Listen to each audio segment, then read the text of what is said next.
Would love to see a follow-up one in which you discuss the moment you decided to heal and not be bedbound anymore. Very inspiring. Keep at it.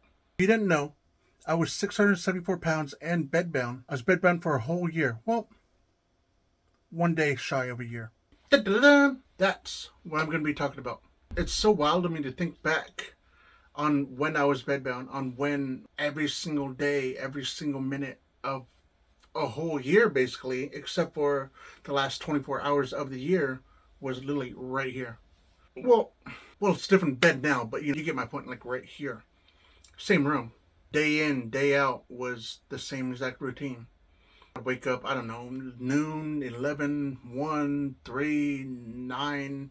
Whenever I woke up, there was no set schedule. There's no like drive or purpose in my life. And it was all video games. Literally 12, 16 hours of video games every day. Sometimes 24, sometimes 30 hours straight of just playing video games.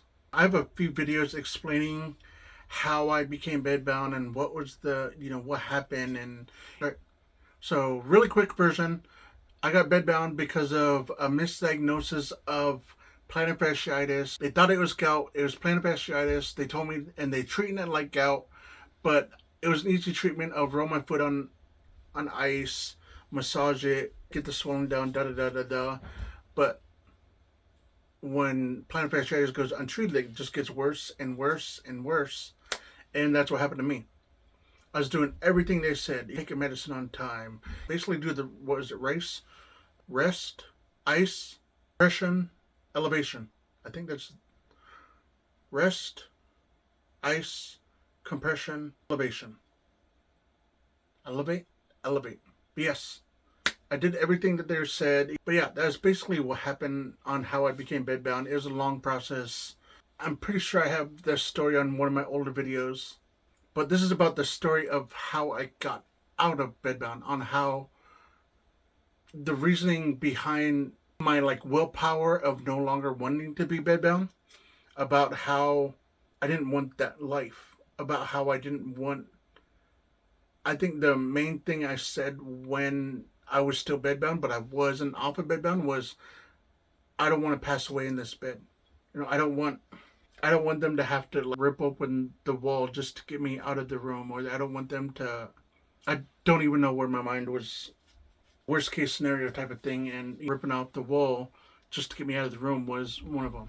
I didn't want that. I would say it was pretty close to right after a 911 call when I was still bedbound. I want to talk about the moment that really pushed me forward to start realizing I really need help and I need to get out off the bed, and what willpower and who I watched and what happened, and so many things happened really fast from the 911 call to being the first day off of bedbound. There's so many things that happened because I wanted it right now of being able to stand up, but my body just wouldn't let me. After the 911 call, I got in-home care facility because I didn't have that before, and got diagnosed with plantar fasciitis, got nerve damage, I got Martin's neuroma, gout, got sciatica problems from wearing the boot when they thought it was gout, but it's plantar fasciitis, got a whole right hip. There's no feeling in my thigh. But then this other hip, this one feels like shock and pain. It goes down to my toes, to my hip, down to my toes, and to my hip all the time. No joke, 24/7. I just don't show it because I feel like I just kind of got used to it. In my head, this is always going to be here. There's no point in ever complaining about it because it's just always there. My tailbone is in constant pain. I think it's because I'm sitting down, I don't know, or a lot more weight pushing on it. I have no idea, but it's always hurting, which makes the side of my back, on my lower back, the ends hurt. And I don't know why I'm going on a tangent about my pain. But now you know it. In finally getting diagnosis with plantar fasciitis, oh yeah, this is a pretty simple fix. All it takes is time to get that foot. My foot was as hard as concrete, my wife always told me after we finally got it diagnosed. She said, your foot is as hard as this wood right here. Your foot is harder than that. I'm like, that's insane. I couldn't feel it. But when she rubbed it, she could only go like that soft. She couldn't like grind into it just yet. But the moment I started like rolling my foot on bottled water, and then I found out I personally love rolling my foot on Gatorade bottle because it has more of those ridges, those corners that you could just really get in the right spot. The moment I really started doing that, just my foot got way better really fast because it's finally getting the relief it really needed. But the reason I chose not to be bedbound anymore is it was simple. I don't want to pass away in the bed. I don't want to I don't want to be a burden on my family's life anymore. I don't want to I don't want assistance with every single thing I do in my life. Like putting on socks and shoes, wiping my own butt. I couldn't do that when I was bedbound. I literally had to go to the bathroom here. Taking a bath on my bed, shut me down. Brush my own hair because I couldn't do this because my had so much fat everywhere that brushing my own hair. It's I I needed help with everything. And it's so weird to think back on everything now that why wasn't that the breaking point? Why wasn't that needing help with literally everything not a breaking point? Why wasn't, why wasn't being bedbound a breaking point? These are such wild questions for me to think of back then. There's so much where I was like, why was this and this and this and this and this and this and this not a breaking point? It just, it baffles me. But I had my breaking point and I'm changing my life now. And the reason, like I said, I don't want to pass away and them needing to break out a wall to get me out. I don't want how to think about my wife or my mom or my niece or someone coming in here and I'm gone and them being traumatized by it. I want to be able to live. I have all these goals I want to set and I'm going to accomplish them. But my number one thing is I want to live. That's like my number one thing. Don't be stagnant anymore. Not be held back by my weight. One of the main things also is I want a family. And to have the family, I have to be there for them. To be there for them, I have to provide for them. To provide for them, I can't be bedbound.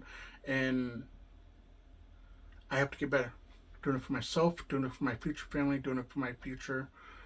Doing it in a healthy way that's not gonna lose like 300 pounds in like 2 months type of thing. And having a lifestyle change because there's so many people out there that you could watch their story. They lost 300 pounds in a year or 400 pounds in a year and they gained it all back because all they did was go on a huge crash diet, lost all the weight, and they didn't change their habits. And I'm trying to change all my habits now because you won't change your habits when you're there. So many people will say that. Like, it's not even just weight loss that they say. Like, oh, I'll start being financially smart with my money once I get a lot of money. I'll start eating right when I get to my certain weight. I'll start acting right when I get to this certain thing. I'll start doing this when I get this. Why don't you do it now? And then when you get it, you know how to handle it type of thing. Start changing my life now. Change my relationship with food. Changing the way I think about food. Changing how I eat food. And it's slowly changing. I could go into it all and just be like, I'm going to learn all within 24 hours and I'm going to implement it into my life. How many people can change their life just like that? There are freak nature people who do that, but I'm not one of them. Like I said in the other video, I'm changing things slowly. I'm implementing one thing. And then once I feel like I got that down, then I'm going to add another thing. And then when I got both of them down at the same time, I'm going to add another thing. And then when I have all three of those down, I'm going to add another thing. And just slowly, progressively get more and more and more items into my life, into my like daily routine. Having a well-rounded meal for breakfast, high protein. Instead of lunch going out to like get pizza or getting McDonald's or this, we have sandwich and veggies at home. There's so many small little changes that we're doing throughout my life that I know I'm going to be successful in the future. That I'm not even going to be worried about, do I have these bad habits that I'm going to take into when I'm skinny that I'm going to gain all the weight? No, because I'm changing them all right now. I don't even know if I answered the question. I even forgot what the original question was. Oh, what the willpower is of me becoming unbedbound. Like, in my mind, I keep it like I consistently tell myself my why. Make your why bigger than any excuse, and then you're never gonna have a problem. Why do I want to lose weight? I want a future. I want my family. I don't want to be held back by my weight anymore. There's love myself even more. There's I want to be a good example for my future family. I want to be a good example for my tribe. I want to be a good representation for Native Americans, period. Like there's so many things. It's not just one why. It could be so many that are so big, and I just make all those bigger than any excuse I could come up with. I really hope I answered that question. I just went on a big old rant. My goal before the end of the year, it's a huge goal for me. Hit 10,000 followers on here, on YouTube. Can we do it in less than 1 month? Can it happen? I don't know. But that's my goal. If I hit it, awesome. If I don't, it's still good. But I'm still going to be making videos. I love doing these. These have been becoming my favorite thing to do.